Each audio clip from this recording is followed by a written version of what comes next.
Show here on WTTF, Cool FM 93.3 and WTTF.com. All part of the Tiffin University Dragon Football Radio Network, and hello to our friends watching us on YouTube as well.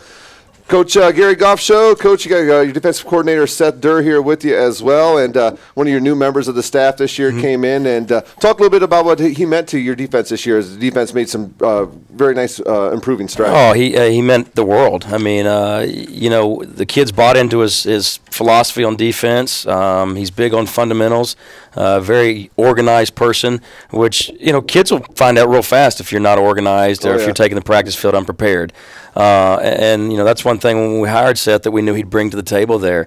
And he's very energetic, coaches hard, motivates the kids, never degrades them, and, is always encouraging them. And, the kids really bought into it. I think our defense here at Tiffin has had something like 5 defensive coordinators in 5 years. So it's unbelievable. Yeah. But the kids love him. They play hard for him. The defensive players that came on the show, I mean, they had nothing but nice things to say about you, Coach. So I don't know, maybe cost you a couple Happy Meals or something. But, they had some nice things to say about you. Well, Coach, you came in here week 1. McKendree University came into town. Dragons got a 23-13 victory in a non-conference game, and it's a nice way to get the 2012 season started. It was, in defense, did a great job in that game with Logan Snell.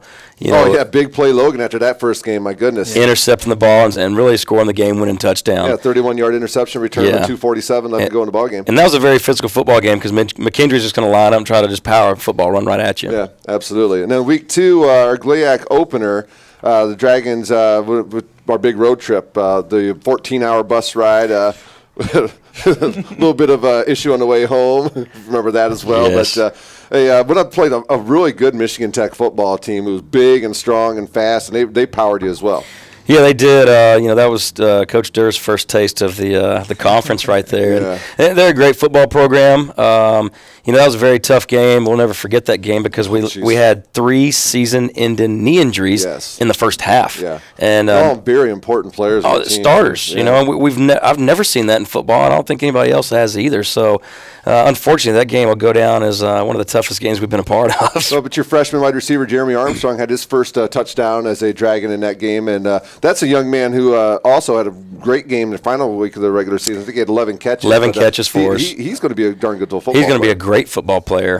He doesn't even understand how good he can be. But he ended the season with 39 receptions, and as a true freshman coming to the conference and catching that many footballs, wow. Look out for him. Well, and then Dragons came home, and at the time they were ranked number 3 in the country. Grand Valley State came to town, and a lot of people I thought they were going to come into town and steamroll us, but we hung right there with those guys, and a few breaks allowed them to get a 28-point victory. But I think the Dragons saw some positives in that game. Yeah, we did. I feel like there was about 4 or 5 plays that if we'd have made, we could have gone in at halftime 14-7 very easily. And then second half, our defense shut them out. Besides, we gave up a long kickoff return that put them, I think, inside the 5-yard line for their only score in the second half. And I think the team sees that game as a game where if they'd have made some plays, we could have upset the number 3 team in the country. And, I think our defense did a great job that game, stopping probably one of the best receivers in our conference. Oh, he was young man was a beast. Johnson, I believe is his name, big, tall guy on the outside.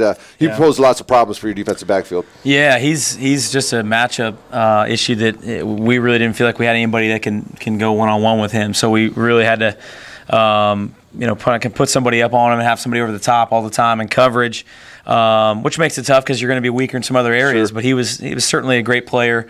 But like Coach said, I think our kids played hard, and we drew some things from that game. Not that you want to hang your hat on, understanding that you didn't win, but it's you never want to really have a lot of those moral victories as far as coaches. But I think our kids understood that we can play with a lot of people at that point. Well, I'll never forget this in that game too. We were in quarters coverage, which means our safeties are pretty deep. Nobody's supposed to get past them. Yeah. So that means we had about a 15-yard start on their receiver, and he ran right by us like we were standing still. And I think we all looked at each other and just we're amazed at how good that receiver is. Yeah, he was fantastic, absolutely. Then week 4 were the goofiest games that we had all year because we had the weather delay. and fourth week of the regular season, and we got a field that's covered in hail. So it was a strange game when Northwood came to town. Northwood got the victory over the Dragons, but just a very strange scenario that. Yeah, what did we have, like an hour and a half storm and hail and rain delay. The clouds, you could see the clouds were like circling over the stadium, and then the hail. I mean, the entire field was white. Solid white. It was crazy. Yeah, and again, there's another football game right there that I think our youth kind of caught up with us. I mean, we fought really hard and got back into that game in the third quarter and making it 21-14.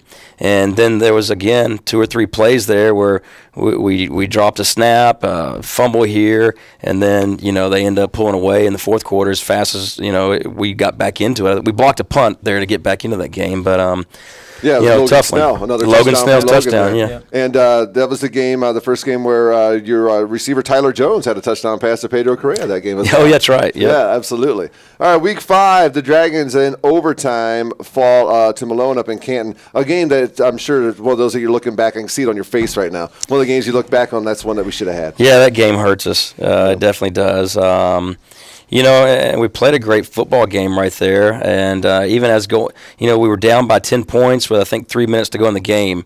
And we come back and tie it to put it send it into overtime. And the first overtime, they kick a field goal that hits every crossbar. The ugliest made field goal you're ever going to see in your life. And goes in, and then we have a nice drive going, and we have a receiver bust an assignment. And if he'd have ran the correct route, he wasn't getting the ball thrown to him. It was the guy underneath, and we had an easy walk-in touchdown. But, that one hurts right there because that's definitely a game that we feel as coaches that, we definitely should have won. That's the way you're absolutely. Defensive side as well, Coach? I think the frustrating thing, too, was I think the offense has definitely put us in some great situations in that game. I think it was our poorest game on defense. And at that point in the season, we had played, much better teams and performed much better. But give it to Malone. They had a good plan. We didn't adjust well, but then when we did start to get some momentum, we gave up some big plays that really, added up to them, staying in the game. And so it was definitely a frustrating game we should have won, we feel like. And then week 6 over at Findlay, a game that the score I don't think really shows how close of a football game that was. They ended up pulling away from you guys late, but that was a game that you guys were in the third quarter. You guys were right in that ball game. Yeah, I think it was 21-17 there in the third quarter. And what happened right there is the kid we've been bragging on all night, Stephon Willis, and Logan Snell have miscommunication on a kickoff return, and a ball hits the ground and they recover it. And I think they recover it right there around the 15-yard line, so they get a pretty easy score right there, and that kind of separated us in the ball game. But Findlay's quarterback, he's a great player. Their tailback is a really good player. We're happy to see both those guys leave. Yeah. Thanks for being around, guys. We'll best of luck to you. But again, that's a game that, we got to get in that game, and we got to create a rivalry right there between Tiffin and Findlay. And, our kids know that, and, we're not that far off right there. So. Well, it's 2 years in a row we had to go over there, so hopefully they're coming back here. Yeah, the way the schedule fell. And, again, the schedule's going to change again because Notre Dame's getting out of our conference. So, speaking of Notre Dame, that was the week 7 appointment in the on the schedule. 27-22, the Dragons got a victory. A team that Coach, you said is leaving the GLIAC. May see them on the schedule again at another time in a pre-conference schedule, but big win for the Dragons, 27-22 in that one. Yeah, we were worried about Notre Dame. They got a very explosive offense. Their running back's got a good chance of being the freshman of the year in the conference, and maybe even the player of the year in the conference. I think he rushed for almost 2,000 yards this season. Yeah, 118 yards in that game. Yeah, I mean he is a very good player. Our defense did a great job right there of mixing some things up, and he really never got loose. And we got some turnovers in that game, and then Dan Pitts did a great job of managing the football game for us right there, and then we held on at the end for the victory. And Jeremy Ortiz really stepped up in that game. Yeah. He got a couple touchdowns. 2 touchdowns. Well. That was the first game where he really put his stamp on the season for the Dragons. The next game, week 8, another one that the Dragons really, I'm sure, think that's one they should have had.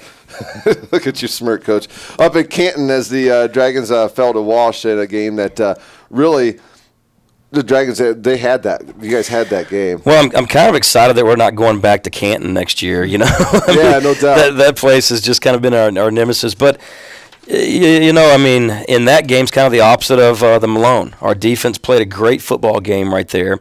Now, Walsh has a very good defense. But, you look at it on paper, we won every category on paper except for the turnover margin right there. And, Dan threw an interception late in that ball game, which really separated it.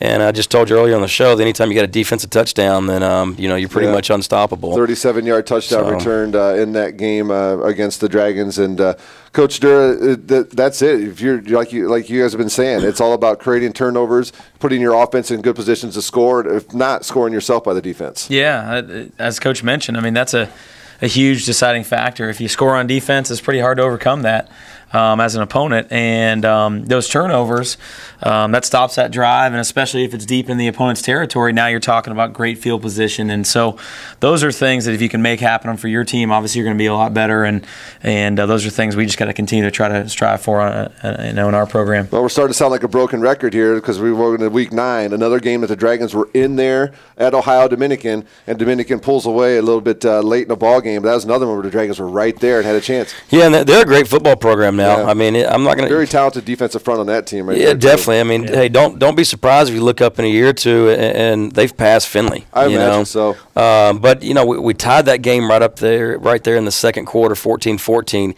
and we had all the momentum. Absolutely. I mean, that was the most energy I've seen on the sideline all year long. Yeah. And you guys, it was fantastic. They were flat. We were, a lot of energy, and they get a quick score on us right before half. That was the killer. Yep. And then, ODU, you look at their stats, and they're great in the third quarter. I mean, they've outscored their opponents something ridiculous in the third quarter.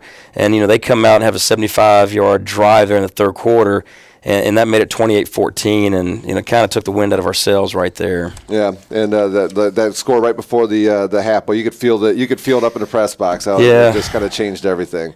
And then Week 10, the Dragons played the team who was the number 2 seed in the Super Region 4, I believe that we're in, and undefeated GLIAC champion, and just a really good football team. And that was another one where the snap there on the goal line changed that entire game, and they ended up pulling away late. Well, I think at that point we had a chance to make it 21-14. And hey, Ashland's loaded. I mean, you asked Seth all week. He'd come over here, and we were sitting here going, "Wow, they got a defensive lineman who's going to be drafted. They got a middle linebacker who is great, which Cody Bloom had 18 tackles against us. Yeah. And then I said, and look, they got a starting safety that transferred from Illinois. He played at Illinois, now he's their safety, and he'd come over and say the same thing. Well, their quarterback's really, really good, coach, and their tailback is good, and they got a great receiver, and they're really good up front on the offensive line. Yeah. So that was probably about the only opponent that we watched on film, and we were all sitting here going, where are they weak? Where can we attack them? But our kids fought hard in that game, and we had our opportunities a lot like the Grand Valley game. You make 4 or 5 plays here or there, and it's a different ball game. And Lee Owens, he came over after the game. He said, "Coach, wow, we really didn't expect your team to fight all the way through the end because you got a lot to be proud of." So that was good to hear from an opponent, but they're definitely a great team. Yeah. And Seth, was that the team on the offensive side of the ball that you guys faced all year when you were game planning? Propose the most problems for your kids, you think? Yes and no, Russ. I think what makes them go so much is their quarterback. I think he just doesn't make mistakes. Very, very sound in what they do. I think that we played some people who were much more explosive, but they were just very good at what they did. They were going to create some issues for you, and you have to kind of make a decision on where you're going to put your emphasis to try to stop certain things. And the quarterback he lines up and knows where they can take advantage of you, and he doesn't make many mistakes, as you mentioned. So that's, I think, what makes them so good, because they're going to be efficient in what they do, and they're not going to turn the ball over to you unless it's some sort of bad error. And we were fortunate enough to come away with 1 interception in that game, but those were few and far between for that offense. Yeah, definitely. Well, they're the lone GLIAC representative in the NCAA Division II football tournament. We wish them nothing but the best. And in our final game, we already touched on it, but we'll say the score one more time. The Dragons, a 34-14 victory over Lake Erie College. We got to take a quick break, come back and say our thanks and wrap it up. We'll be back after this on the Gary Goff Show, WTTF, Cool FM 93.3 and WTTF.com, part of the Tiffin University Dragon Football Radio Network.